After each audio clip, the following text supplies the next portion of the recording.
যে কৌশিক হোসেন তাপস যদি অন্যায় করে থাকে আপনারা খুঁজে বের করেন। হ্যাঁ হ্যাঁ 100% এইটাই বলতে চাইছি, এইটাই বলতে চাইছি। কিছু লোক বিদেশ থেকে এসে সুবিধা নিচ্ছে। না এই লোক তো আমাদেরকে কোনোদিন বলে নাই কেন যে তুই সে একটা মালিক ছিল, বলে নাই কেন। আমরা যে কাগজ পাইছি সেখানে তো তথ্য মন্ত্রণালয়, স্বরাষ্ট্র মন্ত্রণালয়, এনএসআই, ডিজিএফআই, এসবি সবারই তো কাগজ ছিল, এবং বিটিআরসি আপনার ওই যে জয়েন্ট স্টক কোম্পানি সব জায়গায় তো তাদেরকে আমরা পাই নাই, পাইছি তো এদেরকে যাদের কাছ থেকে আমরা ক্রয় করছি। এখন তাইলে হঠাৎ করে ওনারা এত বছর পরে আসলেন আর আমরাই তাদেরকে জোর করে উঠাই নিয়ে গেলাম, যেখানে আমরা জানি না ওইটার অর্গানাইজ কারা করছে। উদ্দেশ্য হলো এই সুযোগে গোলাপানিতে মাছ শিকার করা, নাথিং, আর কিছু না। আমাদের কাছে হয়তো বড় ধরনের কোনো অর্থ আশা করে, অথবা কোনো একটা রাজনৈতিক পক্ষ আছে যারা মনে করতেছে গিয়া এখন তো কিছু একটা দখল করে নিয়ে বসে গেলে আপাতত 2, 4, 6 বছরে তো কেউ তো আর এখানে ঢুকতে পারবে না। একটা টাকা ওনারা খরচ করে না, এটা আপনি গ্যারান্টি দিলাম। প্রত্যেকটা টাকা আমাদের, প্রত্যেকটা পয়সা আমাদের, প্রতিটা যন্ত্রপাতি ক্রয় করছি আমরা। এবং ওনাদের যে এনওসি ছিল সেটা কিন্তু বাতিল হয়ে গিয়েছিল, সেটাকে আমরা ভূতাপেক্ষা অনুমোদন করাইয়া আমরা এই চ্যানেলটাকে নতুন করে নতুন আকারে কৌশিক হোসেন তাপসের নেতৃত্বে এইটা গড়ে উঠছে। ওনারা যে সময়কালের কথা বলছে মামলায়, যে 11 সালে আমরা মালিকানার জন্য আমাদের যে কাগজপত্র আপনারা দেখবেন, সেখানে আমাদের সাথে যাদের চুক্তি হয়েছে, আমানুল্লাহ খান চঞ্চল, রবিশঙ্কর মৈত্রী এবং বখতিয়ার শিকদার, তাদের সঙ্গে আমরা যৌথভাবে আমরা যখন আসি সেটা হলো 12 সালের সেপ্টেম্বর মাস।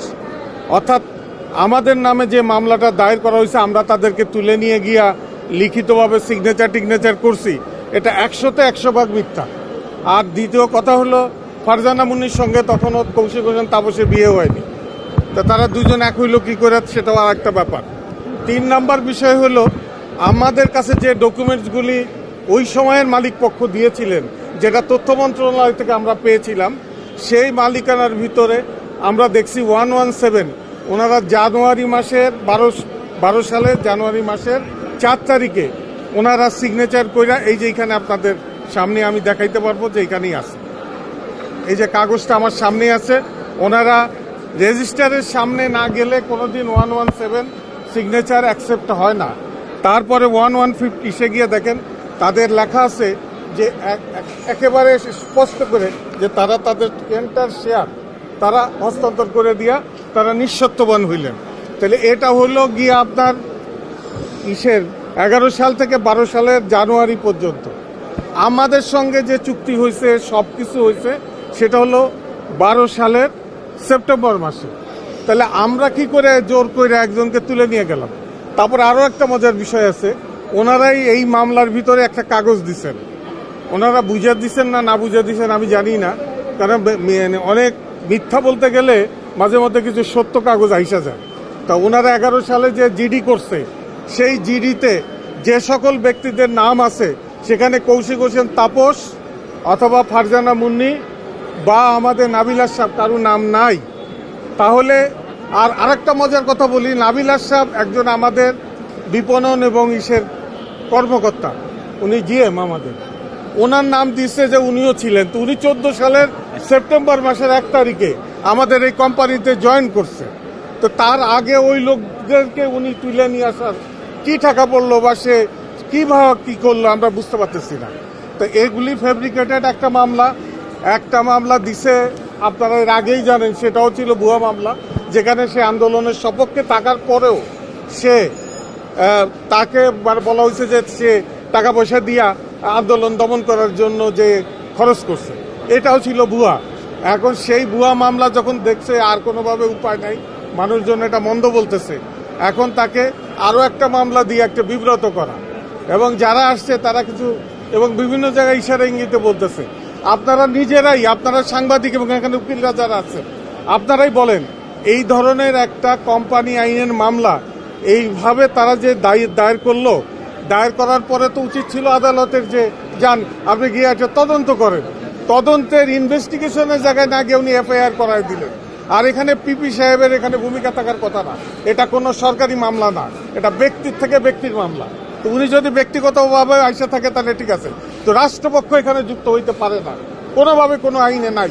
আপনারা নিজেরাই বিবেচনা করেন। আমি চ্যালেঞ্জ করে গেলাম এখানে। আমি একসময় ঢাকা শহরের একজন কমিশনার ছিলাম, অথবা আমি আইন কানুন আমরাও কিছু জানি। আর আমার ছেলে এটিএন ইভেন্টসের এমডি ছিল, 35% শেয়ারের মালিক আমরা ছিলাম। এটিএন মিউজিকের সে ডাইরেক্টর ছিল। অতএব এইভাবে তাকে হঠাৎ করে সে রাস্তার থেকে এসে মাটিতে পড়ছে এমন কোনো ঘটনা না। 8 বছর বয়স থেকে সে গানের ক্যাসেট তার বাজারে, সে পাখিদের পাঠশালা নামে একটু ক্যাসেটে সে কণ্ঠ দিয়ে সে শিশুশিল্পী হিসাবে তার যাত্রা শুরু করে। তো অতএব আমার ছেলেটি কি কতটুকু মেধা সাংবাদিক হিসাবে আপনারা জানেন।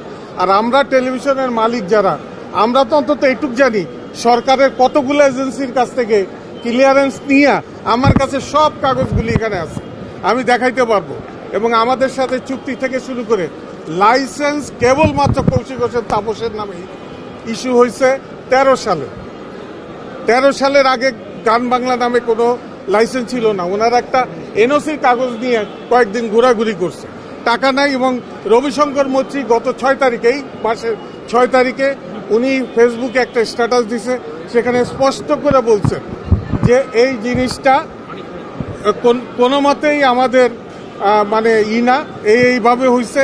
সেখানে উনি আমাদেরকেও কিছু কিছু ব্যাপারে দায়ী করছে, কিন্তু এই লোকগুলা যে স্বেচ্ছায় সজ্ঞানে এই শেয়ার হস্তান্তর করে দিছিল তাদেরকে, এখানে আমাদের কোনো ভূমিকা নেই।